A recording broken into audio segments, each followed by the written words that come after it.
Good morning, everyone. My voice is clear to you all. Hello. Okay, let me present my screen to you all.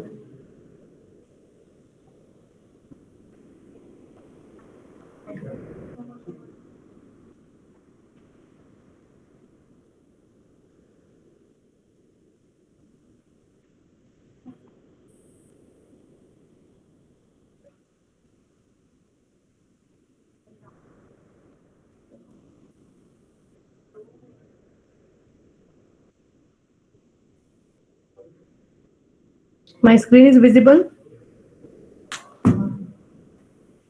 Hello. Okay. So, listen, everyone. In last class, see, I think 5 minutes that I have taken the lecture. Okay, so in that I have explained you square and multiply method. See, some of the student might not have been written this square and multiply method. See, basically, here I will not explain you how you get the multiplication, but see, if you want to compute this type of equation, a raised to b mod n. So there are two ways. One is a brute force approach, and another is a square and multiply method.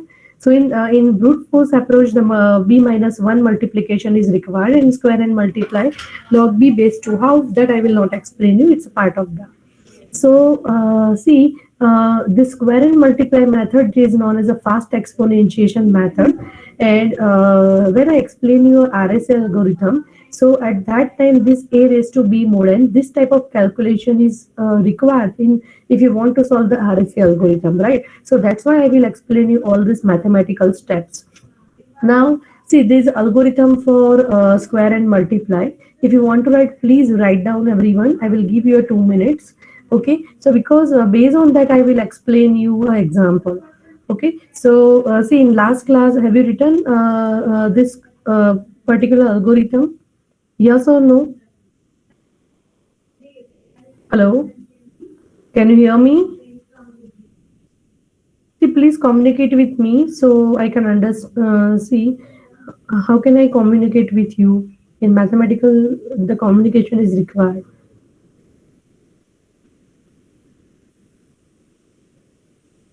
Okay, so you have written that. Okay, no. Okay, so I will show you. So please write down it quickly. So write down the algorithm, everyone, and then after I will explain you example.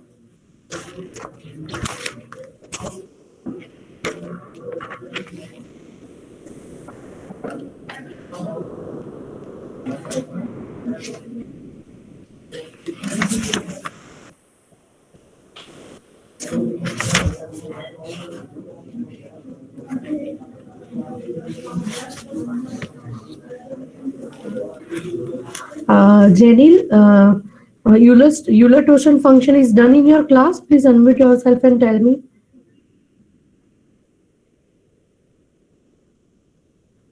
Hello, Janil, can you hear me?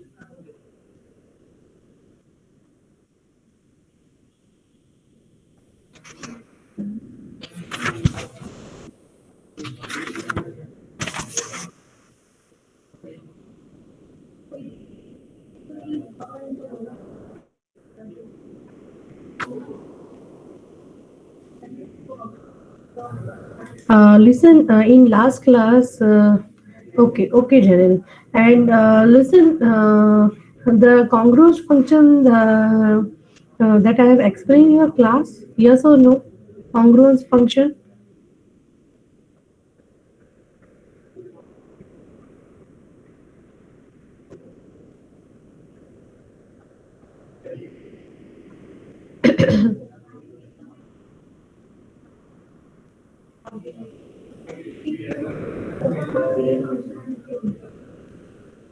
Okay, no problem.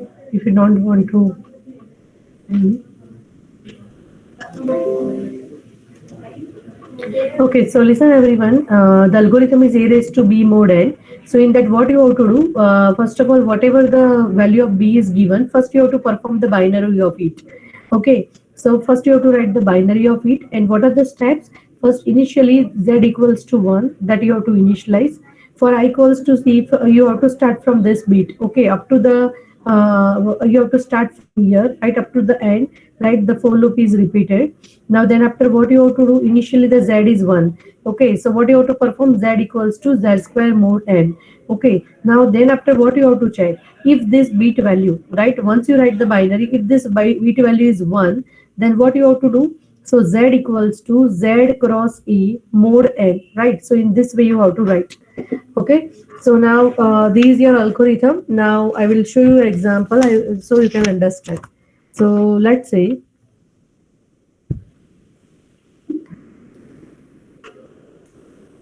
now see this whiteboard. I will explain you example.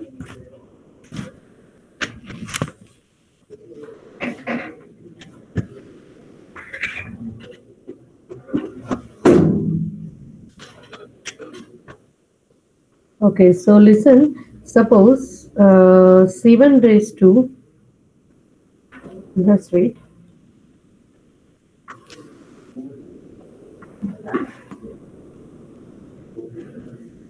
Suppose 7 raised to 100 mod of 15. Okay, so these, which type of form, a raised to b mod n. So now here you can say that what will be the value of a. So here you can write a equals to 7, and what is the value of b? B, that is b equals to 100.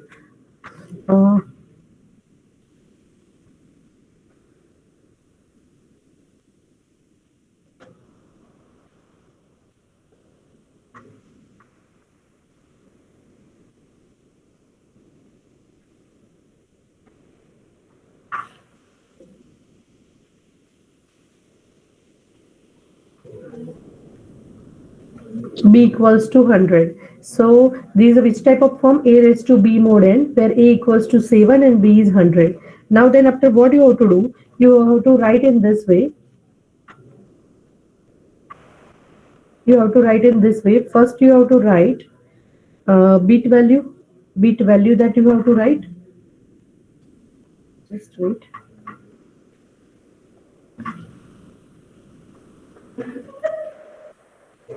Bit value that you have to write, then square and multiply. Now see, what is the binary of 100? So the binary of 100, that is what, 1 1 0 0 1 0 and 0. Okay, now one by one you have to take each and every bit. So let's say this particular bit that I am taking 1. Okay, you have to start from here. Okay, so now what I'm doing, first I'm taking this bit. Now see the algorithm, everyone. So now what is the algorithm? First, you, whatever the number is given, first you have to write the binary of b. Now initially here you have to assume that the value of z that you have to take as a 1. Now for I equals to k down to 0. So that means you have to start from here and see up to this bit that you have to take. Okay, the for loop is repeated. Now z equals to z square mod n. So right now initially what is the value of z? Z, that is 1. Okay, so now it is what, 1 square, z equals to 1 square mod n. So here the two parts that I have written, square and multiply, because here in this case the square is done and here in this part the multiplication is done. So here I am writing the table like this. What is my bit value, what is the value of square, and what is the value of multiply. In this way I am writing. Okay, so initially z is 1. So how can I write? So here I can write in this way, z equals to 1 square mod, and then what is the value of n? And that is, in our equation, 7 raised to 100 mod 15. So the value of n is 7 raised to 1 square mod 15. So what you get, here the answer you get, that is 1. Now then after, the next is multiply. Okay, so now in multiplication what you have to do, you have to check if your bit equal bi equal 1, means here you have to check the bit is what, bit is 1. Okay, so if the bit is 1, then what you have to perform? So you have to perform z equals to z cross e mod n. Okay, so z equals to, now what will be the value of z? That is 1. So here I can write in this way, 1 cross, what will be the value of a? A, that is 7. Okay, and then here you can write mode what? Mode n means here 15. So what you get the value? Here you get the value 7. Okay, now next what you have to do? Next you have to take again, here you can say that now the for loop is repeated. Now you have to start from what? Next bit. Okay, so the next bit is what? 1. Next bit is 1. So here I write 1. So now with z value, the final value of z is 7, right? So now again you have to do in this way, z equals to z square mod 7, right? So here what I am getting, z equals to z square. Z square means here you can say 7 square mod 15. So here what you get, here you get the value 4. Okay, now after that you have to check. What you have to check according to the algorithm? The bit is 1. If the bit is 1, then what you have to perform? Z equals to z cross a mod n, right? So here what I am getting, so here I get, just wait, here I get z equals to 4 multiplied by 7 mod 15, right? So finally here I get z equals to 30. So up to this clear what I have done, everyone? Please reply. Hello. Is it clear to you all how exactly it works? Can you hear me? Okay. So now I will show you a PDF so you can understand. So now see here what I have done here. So initially first I have performed the binary of 100. Then I am writing bit value, square and multiply. So now first for 1, these two steps that I have explained. Now next step is what? 0. So now here in this case, now final value of z equals to 13 that you have to take. Now according to the algorithm, what you have to perform? Z square mod n. So now that is what? 13 square mod 15. So what you get? Z equals to 4. Now so here in this case, now after that what happened? Here when you have to perform this multiply step, if the bit is 1, but see here the bit is 0, so that's why you don't have to perform multiply. Okay, so now your final value of z is 4. So again which bit? This 0 bit that you have to take. Okay, so now again for in square, 4 square more 15. So now what you get? Z equals to 1. Okay, again here it's a bit 0. So here no need to perform multiply. Okay, now again the final value of z is what? 1. Okay, so here in this case what happened? Perform the square. So 1 square mod 15. So what you get? Z equals to 1. Now but see here in this case, now the bit value is 1. If the bit value is 1, then what you have to perform? Z equals to z cross a mod 15. So here you can say that here what you get? 7. Now again now see this last two bit 0 0 that is remaining. So first of all, now again I am doing the calculation, but at that time there is no need to perform the multiply. Now finally what I am writing here for 1. So for 1 bit, see for 1 what I am getting the final value of z? 7. For this one what I am getting the final value? 13. For 0 here I am getting 4. So now that you have to write here. Right now in this table, whatever the last entry is there, that is your answer. That means I can say that the 7 raised to 100, I can say in that way. Just wait.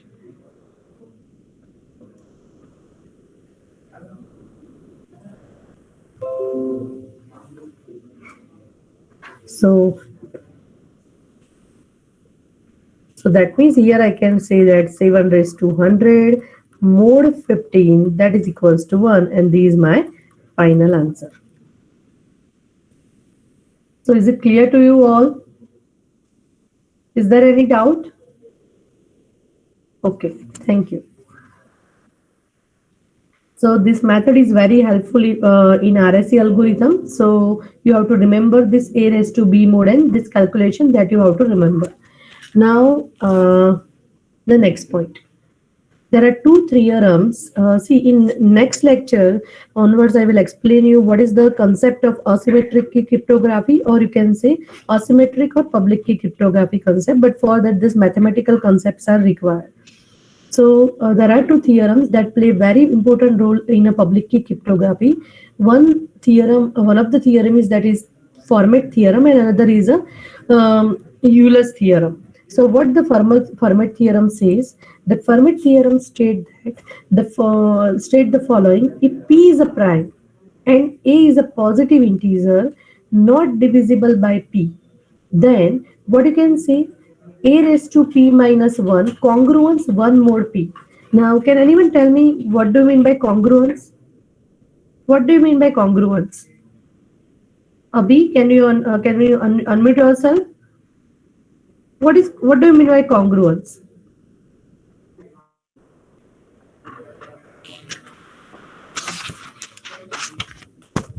Can you hear me?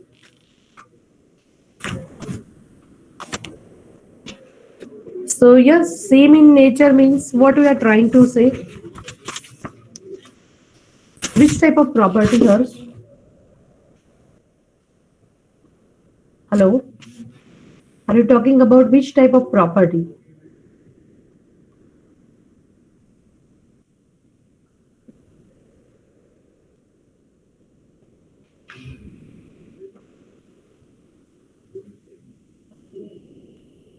Okay. So see, suppose in whiteboard,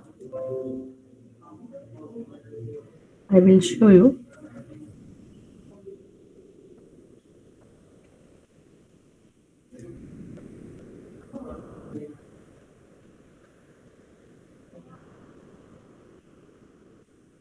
Just wait.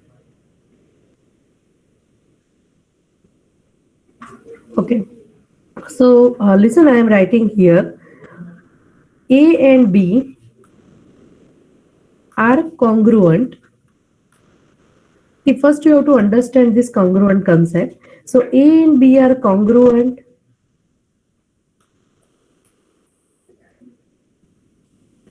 A and B are congruent with respect to N if A mod N that is equals to B mod N. And in general,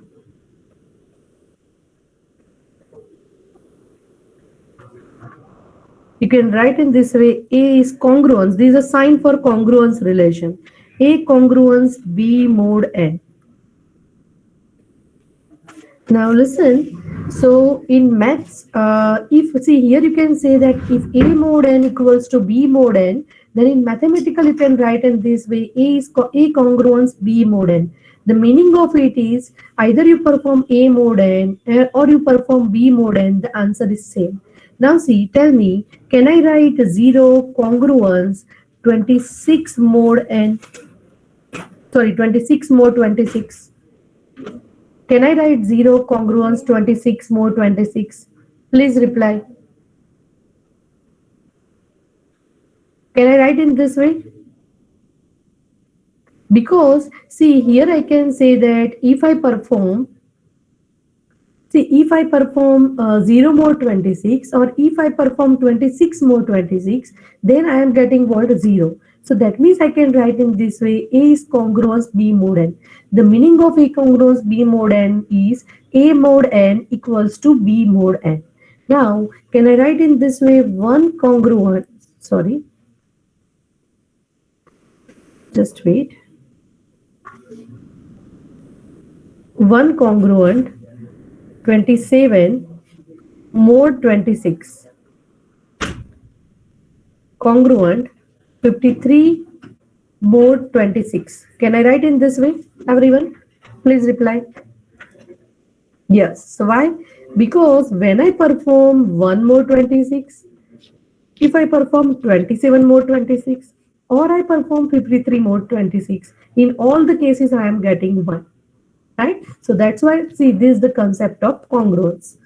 Now, so here, what the Fermat's theorem says that if P is a prime and A is a positive integer not divisible by P, then A raised to P minus 1 congruence 1 mod P. So the meaning of it is A raised to P minus 1 mod P, that is equals to 1 mod P, and 1 mod P means 1. So that's why here I have written A raised to P minus 1 mod P, that is equals to 1.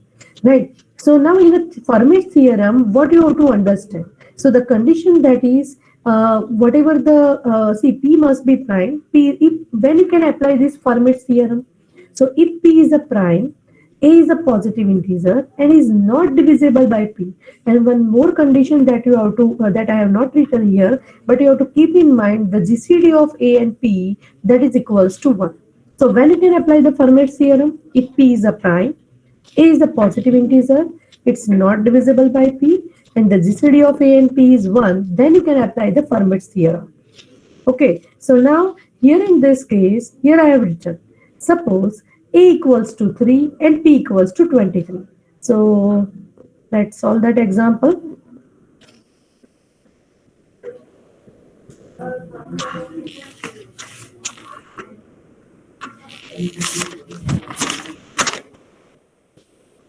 Now see, suppose A equals to 3 and P equals to 23, that is given. Now, according to the Fermat's theorem, when you can apply, what you have to check? P is a prime. So now here P equals to 23, it is a prime, right? So condition is satisfied. Another, what you have to check? A is a positive integer. So 3, that must be greater than that is greater than 0. So that means you can say that it's a positive. Another is a positive integer not divisible by P. Means if I perform A module by P, then what I get? So 3 module by 23. So here I can here I get 3 that is not equals to 0. So that means that condition is satisfied. And also what I have to check? The GCD of what? A comma P. So that is the GCD of 3 and 23. So that is what? 1. So that means if all these conditions are satisfied, then I can apply the Fermat's theorem. Okay. So now suppose here, suppose the question like this. Suppose the question like this, 3 raised to 22 more 23. Find out the value of this. This is your question. This type of question is given to you. Okay. Now, what is the see? One of the way all of you know that by using square and multiply, you can find out this value. If 3 raised to this is a which type of form? A raised to B mod n. A raised to B mod n means this type of form is there, right? So the one way is by using the square and multiply means fast exponentiation method, you can solve this example. Now another way is in some of the condition, right, where if this type of condition is satisfied, then you can apply the Fermat's theorem. Okay, so now here in this case, what I have taken, the value of A is given to you 3. Okay, the value of P, that is what, 23. Okay. Now I want to check. So here this all conditions are satisfied. Now I can apply the Fermat's theorem. So what is the rule here? So A raised to P minus 1 mod P, that is equals to 1. So here I can write in this way, what is my equation? A raised to P minus 1 mod P, that is equals to 1. So that means what is my value of A? A, that is 3, P, that is 23 minus 1 mod the value of P is 23, that is equals to 1. So that means 3 raised to 22 mod 23, that is equals to 1. So that means based on the Fermat's theorem, my question is, what is the value of 3 raised to 22 mod 23? So by using the Fermat's theorem, I can say that the answer is 1. So these are another way. The first way is by using square and multiply, you can find. Another way is Fermat's theorem. But when you can apply the Fermat's theorem, if these all conditions are satisfied, A is a prime, P is a prime, A is a positive integer not divisible by P, and GCD of A and P is 1. Then you can apply this. Okay, so that's why here you can apply the Fermat's theorem. So these are another way to solve it. Now, so for the same, the same question can be solved in a multiple way. Now, so this is the first way, square and multiply. Second is Fermat's, and now this is a third way, right? By using you can solve it. So now here what I have done, see here, see anyone have a doubt in this Fermat's theorem? Hello? Is there any doubt?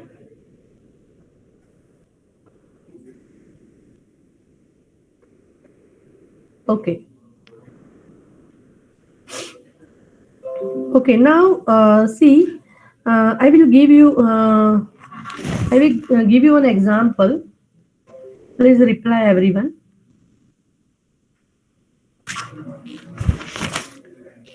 See, all of you have solved this example by using square and multiply.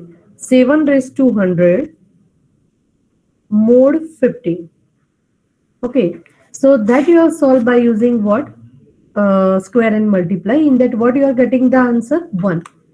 Now, suppose I want to check whether the Fermat's theorem is applied or not.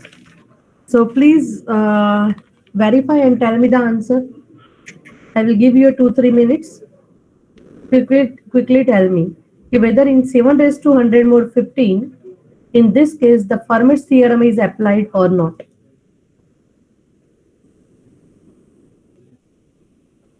Why it is not applied?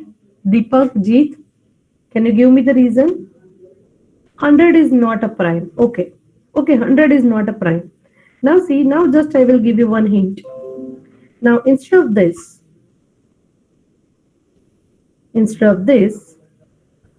can I write in this way? 101 minus 1 mod 15. Because all of you know this equation, a raised to p minus 1. So here in our case, my p value is 101. How? Can you do it in this way? Yes or no, everyone? Keval, Deepak? Okay, now try it and tell me the answer.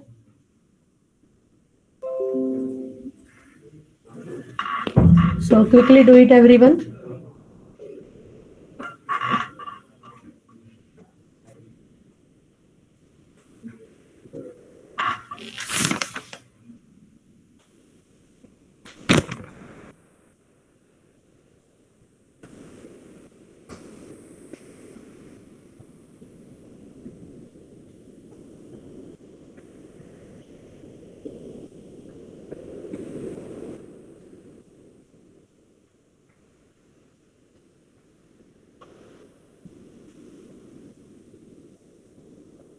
Okay,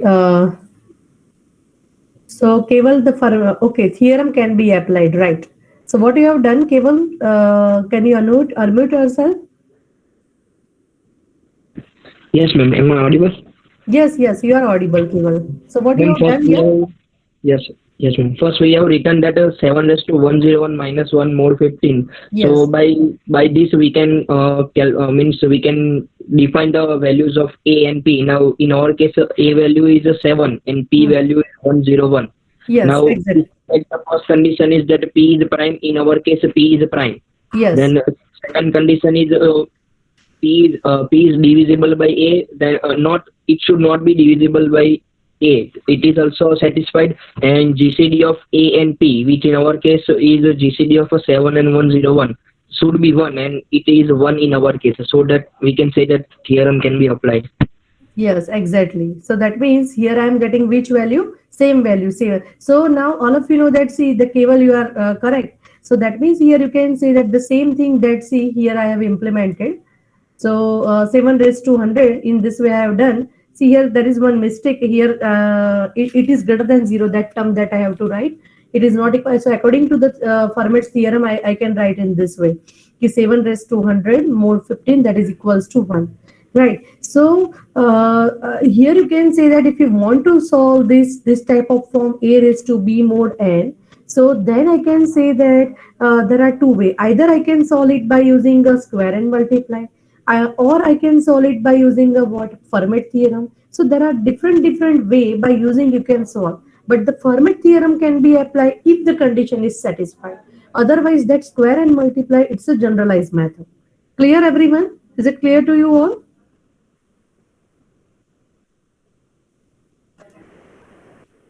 Okay, thank you everyone. Now see, next I will explain you. So these are second way, Fermat theorem. Now the third way is see what you have to do here. So if 3 raised to 22 more 23 is there. So can I write in this way? 3 raised to 3 raised to 7 multiplied by 3 raised to 1. So 3 sevens are 21 plus 1. So in this way you can write. Right now, how many times I have written 3 raised to cube? 7 times. So 7 times I am writing in this way. Multiply by 3 more 23. Now all of you know that 3 raised to 3. So it is what? 3 3s are 9, 9 3s are 27. Okay, so here you can write 27. So if I calculate 27 more 23, so what I get? 4. Right, in our case I am getting 4. And now see, multiply by 3 more 26. Now again what I have done here, so 4 raised to 7 multiply by 3 more 23. Now instead of this 4 raised to 7, can I write in this way? 4 raised to 3 multiply by 4 raised to 3 multiply by 4, because see, the power is for power you have to do the addition, 3 plus 1, right? So in this way you can write. Now then after, see here, you can say that 4 4s are 16, 4s are 64. Okay, so 64 more 23. So then what you get? 18 you get, right? So 18, here again 18, and 4 3s are 12. Okay, now again what I'm writing in this way. So here instead of 18, can I write 3 square multiply by 2? Okay, again 3 square multiply by 2 multiply by 12. This thing that I have written. Now what I'm doing here, so see, 3 square, that is 9, 3 square, that is 9. So 9 9s are 81, 81 more 23, so that is 12. Okay, and 2 2s are 4, 4 multiplied by 12, that means 48, and 48 more 23, that means I am getting 2. Okay, so what I am getting here? 24 more 23, so that I am getting 1. So this is a third way to find out the value of this, right? First is square and multiply, second is Fermat, and this is a third way. But see here, if the power is large, then it's very then it's very difficult to calculate this method. So is it clear to you all? Is it clear to you all up to this? Any doubt?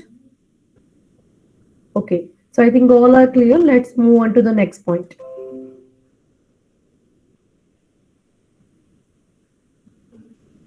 Okay, now see, another point that I have written, that is an alternative form of Fermat theorem can also be useful. If P is a prime and if P is a prime and A is a positive integer, then A raised to P congruent A mod P, A raised to P congruent A mod P. So this type of formula. But see, here in the first case, the GCD of, see, here I have written the AB relativity, see, AB relativity prime to P. So remember that either you can say relatively prime or you can say co-prime. Right? When you can say that the two number are co-prime, if the GCD of that two number is 1, then I can say that they are co-prime. So either you can say co-prime or you can say relatively prime. But see, when you can apply this alternative form, so in the first case, in this particular formula, see, in this particular formula, compulsory A and P must be relatively prime. But here, in this case, A and P must, it is not the case. Okay, so that's why at that time this formula you have to use. Okay, so now next that I will explain you, that is Euler's theorem. So now what Euler's theorem states that for every A and N that are relatively prime, A raised to phi n, that is congruent 1 mod n, and all of you know that I can write in this way. What do you mean by congruence? A raised to phi n mod n, that is equals to 1 mod n. So now I can write in this way because 1 mod n is 1. So implies I can write in this way, A raised to phi n mod n, that is equals to 1. Okay.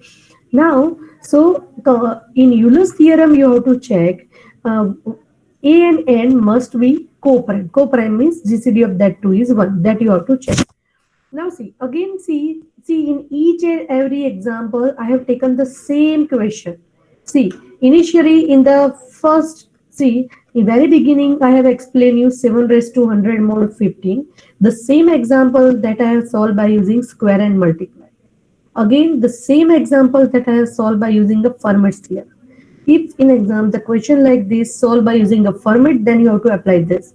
But see, the Fermat theorem is applied in some of the condition. When this condition is satisfied, then you can apply the Fermat theorem. So these are the different way by using the same example you can solve in a different way. Okay.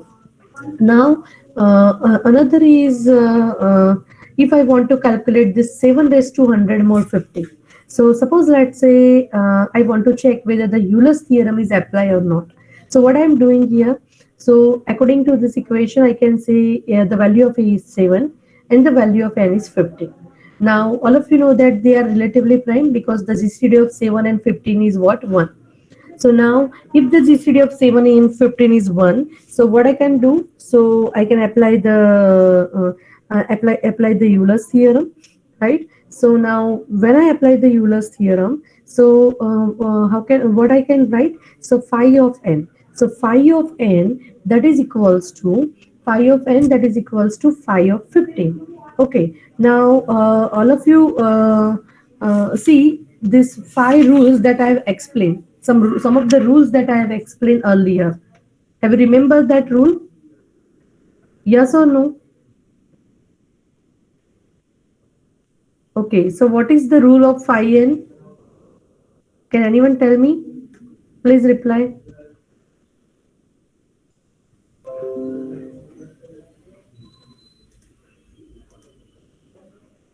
See, these are the some of the rules for finding out the phi n that I have explained.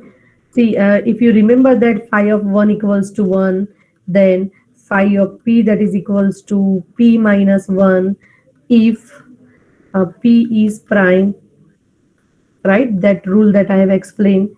Then next, what I have explained, phi of m cross n, that is equals to phi of m,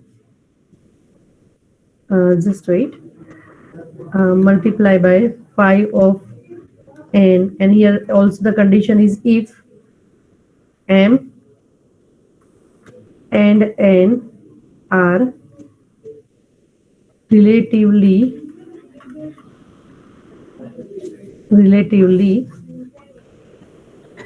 prime, right?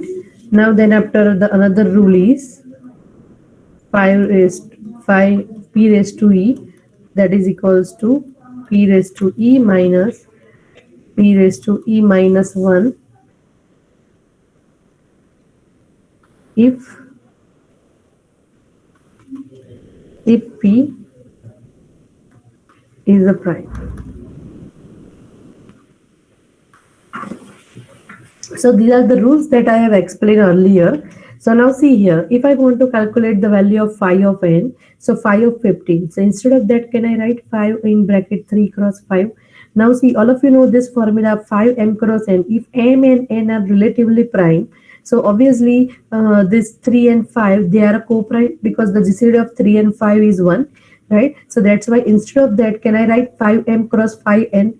So that means 5 3 cross 5 5 5, right? Now another which formula is used? Now see here, 5p equals to p minus 1 if p is a prime. So here 3 and 5 both are prime. So that means here instead of 5 3, can I write p minus 1 means 2, 3 minus 1 means 2, and 5 minus 1 means 4. So that means 5 for 515, what I am getting? I am getting the value of 8. Up to this clear, everyone? Hello? Okay. So now according to the Euler's theorem, what I can write? So here I can write in this way. So A is 7, phi n is what, which value you get? 8. So 7 raised to 8 mod n is what? 15 equals to 1, right? So this thing that I am writing. But see, now what is our question? Our question is, I want to find 7 raised to 100 mod 15. Okay, so here what I am getting the value? I am getting the value for 7 raised to 8 mod 15, that is equals to 1, that I am getting. So now see, before I explain you the calculation of this, so I am using this calculation, right? With the help of this calculation, I am proving this. Okay, so that means, see, if I am getting this one, if I am according to the Euler's theorem, if I am getting this value, then it's very easy to calculate this thing. Why? Because all of you know that how many times I have to 7 raised to 8, how many times I can take everyone? 12 times. Yes or no? Because 12 8s are 96. So that means up to 7 raised to 9, 7 raised to 8 mod 15. How many times I take? 12 times. So at that time, which value I can put 1? What is what I'm trying to say? Yes or no? Right. So that means it's very helpful, right? So the calculation easily you can do it. So here what I have done, see some of the formula before that I want to show you. So A plus B mod n, that is A mod n plus B mod n mod n. A raised to B mod n, that is equals to A mod n raised to B mod n. These are the formula that you have to remember. And A mod n means, suppose let's say so many times if you perform the mod n, but exactly what you get A mod n. Let's say I can say 2 mod 3. Okay, so 2 mod 3 means you are getting 2, but again you are performing mod 3, so what you get 2. So that means A mod n, then you get what? A mod n. Okay, so now if I want to calculate this, so all of you know that 7 raised to 96 multiplied by 7 raised to 4. In this way you can write, and all of you know the value of this. 7 raised to 8 mod 5, 15 equals to 1. So now what I am doing here, so 96 means 7 raised to 8 raised to 12 multiplied by 7 raised to 4. So now instead of this, what I can write, all of you know that, let's say this thing that I am considering A, this thing that I am considering B. Okay, so A raised to B mod 15 means this type of form is there. So if this type of form is there, what I can put? 1. Right? What I can put? 1. Clear everyone? Okay, so now then after, so instead of this I can put 1. So now what I get? 7 raised to 4 mod 15 mod 15. Okay, and finally when I calculate it, I am getting 1. Is it clear to you all? Is it clear? So that means here you can say that the square and multiply, the same thing that we have solved using the Fermat's theorem. And in Euler's theorem, what I have done here, first I am calculating the value of 7 raised to 8 mod 15. But see, and I'm using that whatever the answer I am getting, right? With the help of that, it's very easily will solve that example. So is it clear? Right? Now the next I will explain you Chinese remainder theorem.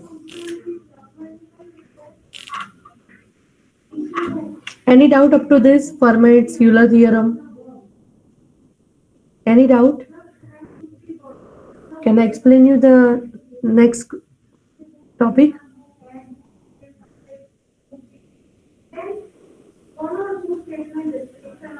Okay, so see in exam, this type of question can be asked, solved by using the Fermat theorem. Check whether the Fermat theorem is applied or not.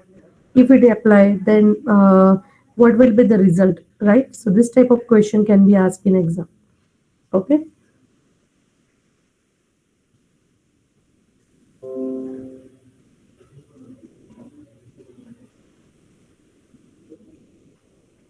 Now listen, if you want to write quickly, you can write. So see, basically Chinese remainder theorem.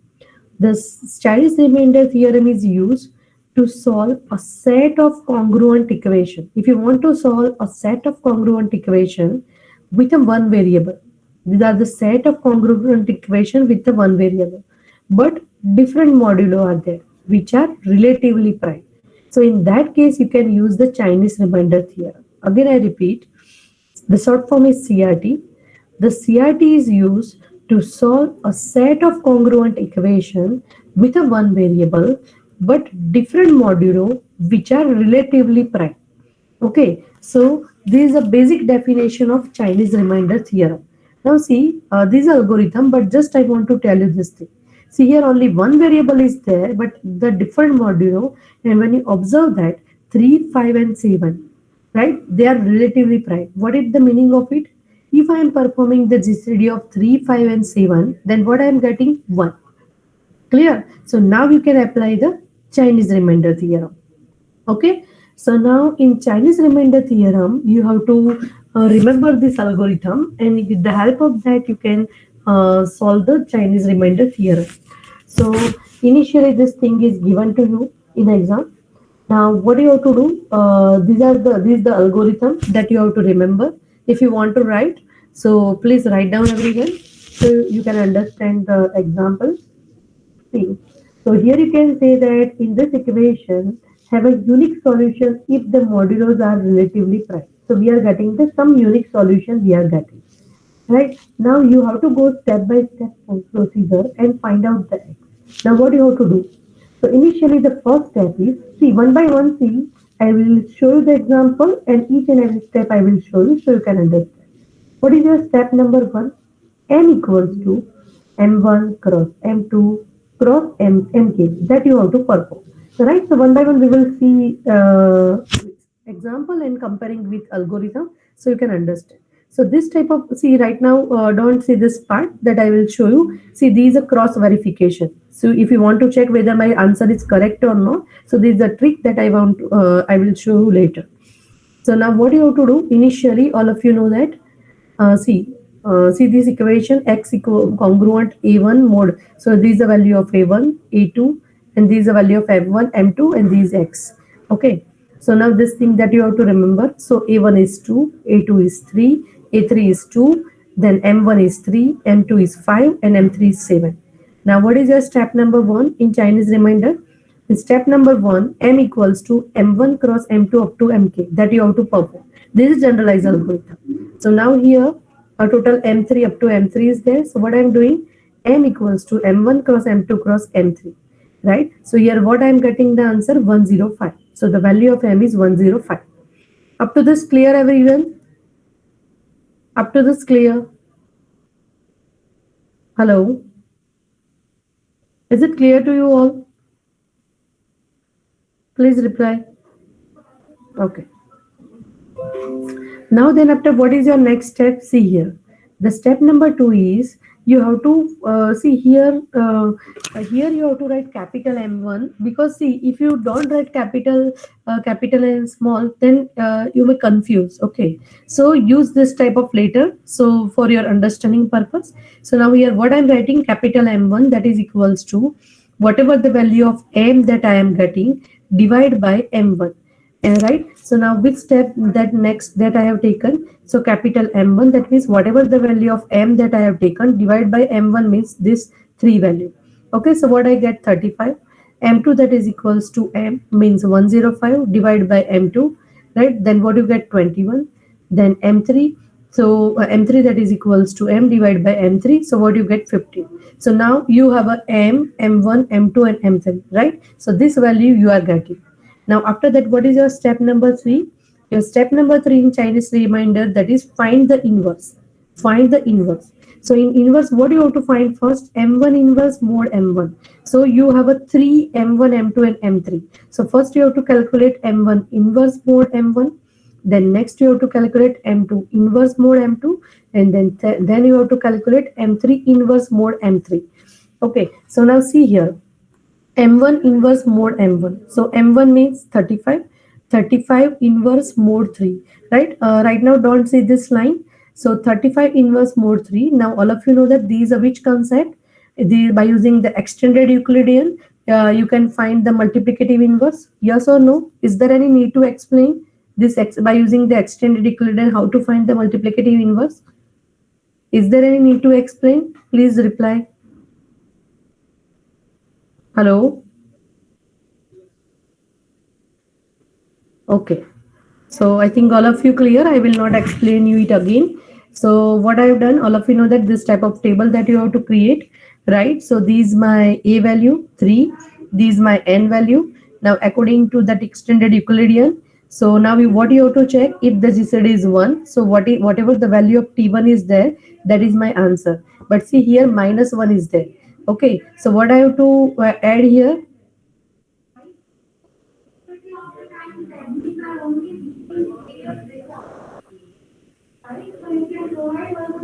So here, what is the value of N, everyone? Hello?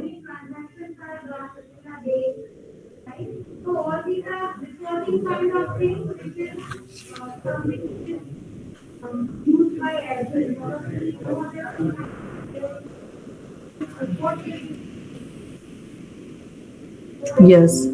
Yes. So that means minus 1, because if you are getting negative number, you have to add that N. So minus 1 plus 3, what you get, 2. Okay. Now see, after getting this answer, if I want to see whether my multiplicative answer is correct or not, then what you have to do? What you have to do? Whatever the value of A is there, so 35. Now you have to multiply it with 2, right? So 35 multiplied by 2 means 70, and then you have to perform module by 3. So what you get? So here you get 1. So what you have to perform? This is the value of A. Whatever the value of A is there, now here which value you are getting? 2. So you have to multiply it with 2. So what you get? 70, and 70 mod 3 that you have to perform. Now if you get 1, so that means your answer is correct. Okay, so in this way you can verify. Now next, what you have to perform? M2 inverse mod M2. So what is your M2 inverse? So M2 means 21, and what is small m2 value? 5. So now you have to calculate next 21 inverse mod 5. Oh, okay. So similar procedure that you have to apply. Now here what you get? 21. What you get here? My answer, that is 1 I am getting. So again I am verifying it, right? So that means I can say that my answer is correct. Now then after, what I have to do next? So again I have to calculate m3 inverse mod m3. Okay, so again you have to, by using the extended Euclidean, you have to calculate it. Now once you calculate it, after that, what is your step number 5? So in initial step, first you have to perform m equals to m1 m2 cross m4 up to, right? Now next, this is your step number 2. Now in step number 3, you have to find the inverse. Now after the finding inverse, now what is your step number 4? So x equals to a1 into m1 into m1 inverse. Now see here, this is the equation. So now here in this equation, what I am doing? So what is my value of a1? So see here, the value of a1 is 2. What is the value of capital M1? That is 35. And what will be the value of M1 inverse? That is 2. So that I have to put here, right? 2 multiplied by 35 multiplied by 2. So all this value are getting. And after that, what I have performed? Mod and capital M. So what will be the value of capital M? So that is what? 105. Okay. So after that, what you get? So now when you calculate it, so finally what I am getting? Here when I perform the calculation, I am getting 233 mod 105. So finally what I get? X equals to 23. X equals to 23. Now, so that means here x equals to 23 I am getting. So here what is our question? So in a Chinese remainder theorem is used to solve a set of congruent equations with a one variable but different modulo which are relatively prime, right? So here in our case 3, 5, 7, the GCD of that is 1, so they are relatively prime, and the aim is you have to find x. Now what is the aim? You have to find a value of this single x variable, right? So here what I am getting? Here I am getting x equals to 23. Now once you get the result, now if you want to check whether my answer is correct or not, so then what do you have to do? So here what you have to do, you have to put a value over here. So now all of you know the congruence meaning. X congruence 2 mod 3. What is the meaning of it? X congruence 2 mod 3. So the meaning of sorry.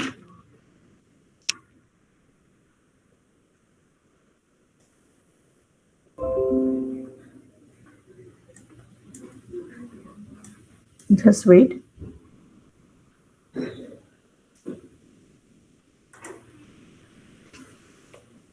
See here, if I write x congruence here 2 mod 3. So the meaning is if I perform x mod 3 and if I perform 2 mod 3, both are same. Now here what I'm getting the value of x? 23. So 23 mod 3, that is equals to 2 mod 3 means 2. So 23 mod 3 means what you get, everyone?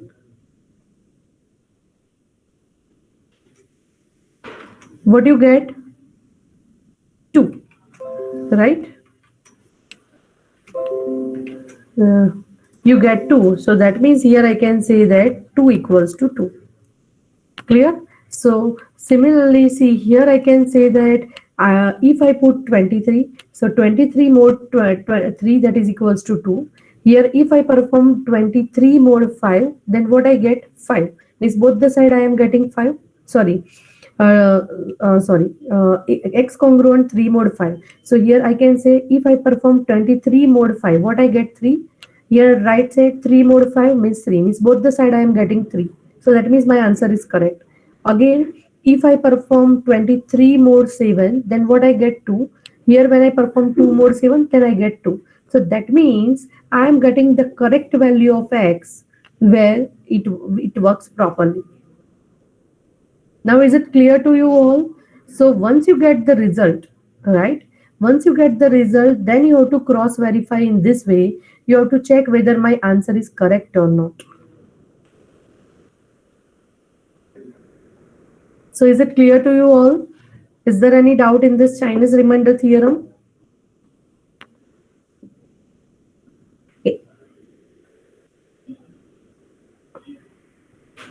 Yes.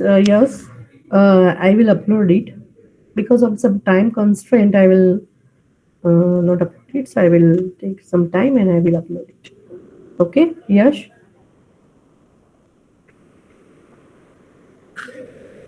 So, is there any doubt in this Chinese remainder theorem, everyone? So, just you have to follow this step. Okay, the same steps that you have to follow. In that, first you, if you forgot the concept of that extended Euclidean algorithm, first you have to understand it, right? Based on that, you have to solve. Also, in this theorem, all of you know that how to cross verify whether my value is correct or not. All of you know that you have to cross verify that thing, right? And in this way, whatever after getting the value, also you have to check in this way, right? So this is a correct way to check. Okay, so after checking, you can say that my answer is correct.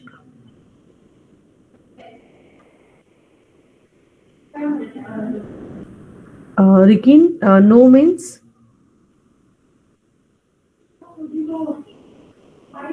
Hello.